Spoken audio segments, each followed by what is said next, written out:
Jewish Meditation by Rabbi Aryeh Kaplan, a practical guide. Chapter 15 In All Your Ways. One of the key teachings of Judaism is that one can experience a closeness to God in anything one does. The Talmud bases this teaching on the verse, "In all your ways know him," Proverbs 3:6, and says that this short verse contains the entire essence of the Torah. It teaches that no matter what a person does, he can dedicate it to God and make it into an act of worship. Even the most mundane act can serve as a link to the divine. Take a routine task, something that has to be done, like washing the dishes. It can be pure drudgery. However, if one elevates it to an act of worship, it can be an exalting experience through which one draws close to God. It all depends on one's intentions. When washing dishes, one can think about the fact that the dishes will be clean for the next meal. The meal will be eaten so that the family will have the strength to go through another day, and perhaps gain a new and deeper awareness of God. People will recite blessings over food, making the act of eating into a sacrament. Thus, the washing of dishes, at least indirectly, can be seen as a means through which one will draw close to God in other ways.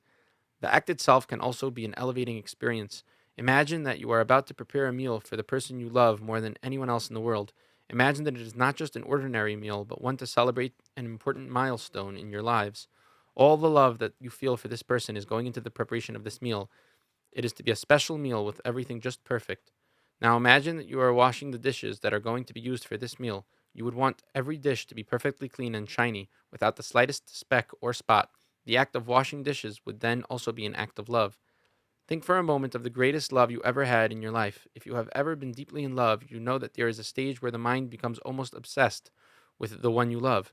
No matter what you are doing, eating, sleeping, working, the person you love hovers at the edge of your consciousness. Everything else is unimportant. It is as if you are just marking time until you can see or speak to this person again. All other pleasures in the world are secondary to the pleasure of being in this person's presence. It is possible to love God in this manner and with even greater intensity. There is a level of love at which one constantly yearns and longs for a closeness to God. No matter what pleasures one enjoys, they are nothing compared with this feeling of closeness. True love for God can surpass even the greatest passion that can exist between man and woman.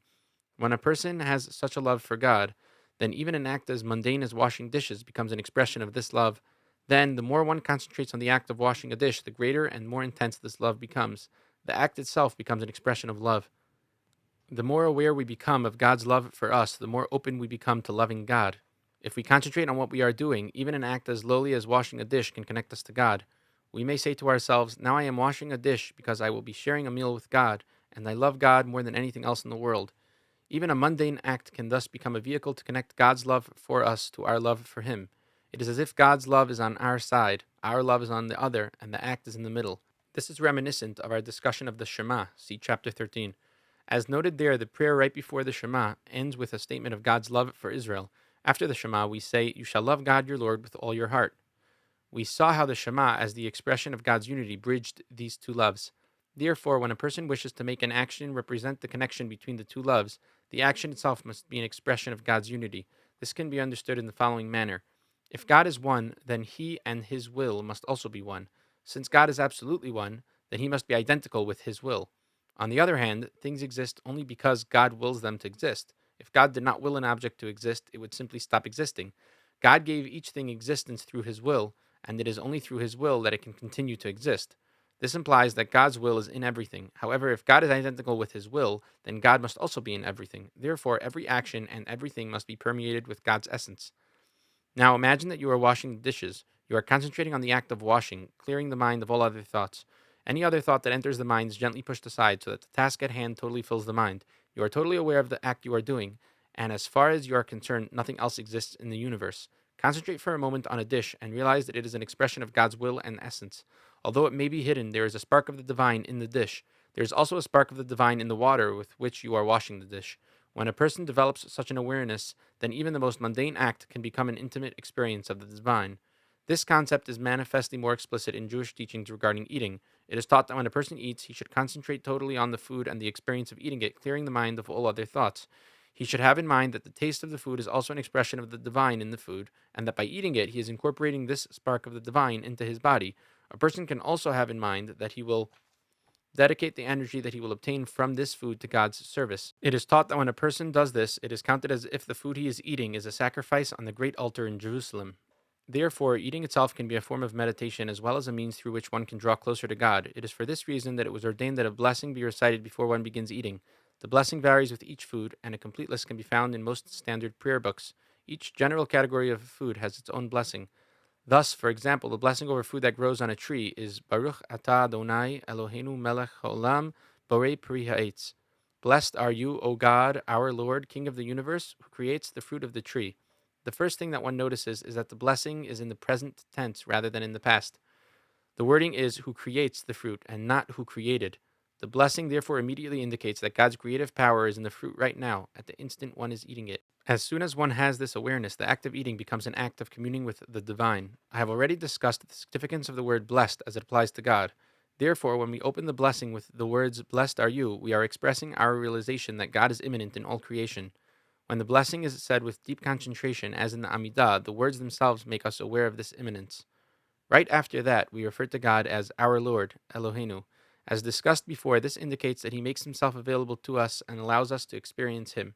It is because of God's immanence that He is accessible to us, and we can experience His closeness whenever we make a sincere attempt to do so. Too much emphasis on God's immanence, however, might lead a person to minimize His greatness. One might even get too familiar with the divine. Therefore, the very next expression in the blessing is King of the universe. We make ourselves aware that the presence that we are addressing is the same infinite being that rules all creation, the same presence that exists throughout the entire universe in stars and galaxies beyond comprehension. When we say that God is King of the universe, we avoid falling into the intellectual trap of pantheism. We are aware that God's presence permeates all things, but we realize that this does not mean that God is no more than the sum of all things. We therefore say that God is King of the universe. A king's power may fill his entire kingdom, but this does not mean that the king and his kingdom are one and the same.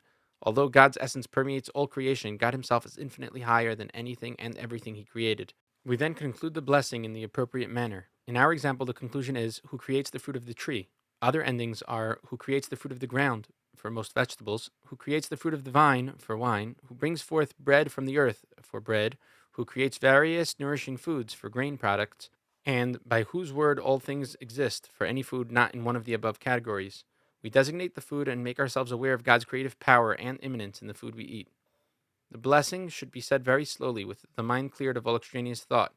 When said in such a manner, the blessing before food can be a very powerful meditation. People sometimes ask why Judaism does not have an eating discipline like many of the Eastern religions. Of course, Judaism does have one important eating discipline, namely keeping kosher. An animal must be slaughtered in a very specific manner before it can be eaten, and all the blood must be drained out completely. Certain species are absolutely forbidden. The most important discipline of Judaism, however, involves the blessing. When a blessing is recited before eating, then the act itself becomes a spiritual undertaking. Through the blessing, the act of eating becomes a contemplative exercise. Just as one can contemplate a flower or a melody, one can contemplate the act of eating. One opens one's mind completely to the experience of masticating the food and fills the awareness with the taste and texture of the food. One then eats very slowly, aware of every nuance of taste. When one eats with the proper state of consciousness, one can make do with a much smaller amount of food. The body's own wisdom determines how much food is required, and no more is desired, since one does not eat out of compulsion or out of nervous habit. Therefore, one eats exactly as much as one requires, no more and no less. In general, then, Judaism sees even the most mundane acts as means of gaining God consciousness. Working, eating, dressing, all can be made into acts of worship. A person who does this can begin to see God in every facet of life.